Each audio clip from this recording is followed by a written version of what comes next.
കഴിഞ്ഞ ദിവസം മമ്മൂട്ടിയെ കാണാൻ ഒരു മന്ത്രി അതിഥി എത്തി. ഓസ്ട്രേലിയയിലെ ഇന്ത്യൻ വംശജനായ ആദ്യ മന്ത്രി കോട്ടയംകാരൻ ജിൻസൺ ആൻഡോ ചാൾസ് ആണ് തന്റെ ആരാധനാപാത്രമായ മമ്മൂട്ടിയെ നേരിട്ടെത്തി സന്ദർശിച്ചത്. ഇഷ്ടതാരത്തെ കാണുന്നതിനൊപ്പം മറ്റൊരാവശ്യം കൂടെ ഉണ്ടായിരുന്നു ഓസ്ട്രേലിയയിലെ സിനിമാ ചുമതലയുള്ള ഈ മന്ത്രിക്ക്.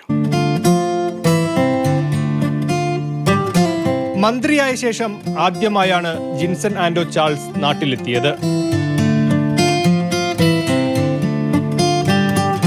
ഔദ്യോഗിക കൂടിക്കാഴ്ചകളും സ്വീകരണങ്ങളും ഒക്കെയായി തിരക്കോട് തിരക്ക്.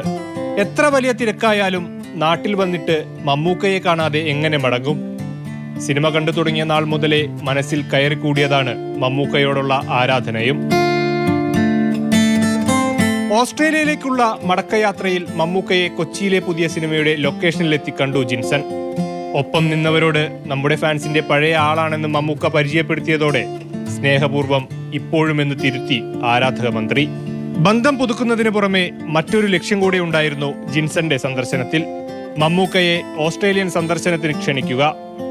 ഇതു സംബന്ധിച്ച സർക്കാരിന്റെ ഔദ്യോഗിക കത്തും അദ്ദേഹം ഇഷ്ടതാരത്തിന് കൈമാറി.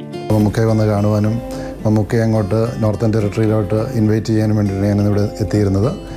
ഇപ്പം വർഷങ്ങൾക്ക് ശേഷമാണ് ഞാൻ മമ്മൂക്കയെ കാണുന്നത്. 2007 ലിറ്റിൽ ഫ്ലവർ ഹോസ്പിറ്റലുമായി ചേർന്ന് കാഴ്ച എന്ന് പറയുന്ന ജീവകാരുണ്യ പ്രവർത്തനം ആ ഒരു കാലഘട്ടം മുതൽ മമ്മൂക്കയെ എനിക്കറിയാം. കാഴ്ചയിൽ ഞാൻ ഒരു വോളണ്ടിയറായിട്ടുണ്ടായിരുന്നു. അതിനുശേഷം കെയർ ആൻഡ് ഷെയർ ഇൻ്റർനാഷണൽ എന്ന് പറയുന്ന ഹൃദ്രോഗികളെ സഹായിക്കാനുള്ളൊരു പ്രൊജക്റ്റിലും ഞാൻ വോളണ്ടിയറായിട്ട് വർക്ക് ചെയ്തിട്ടുണ്ട്.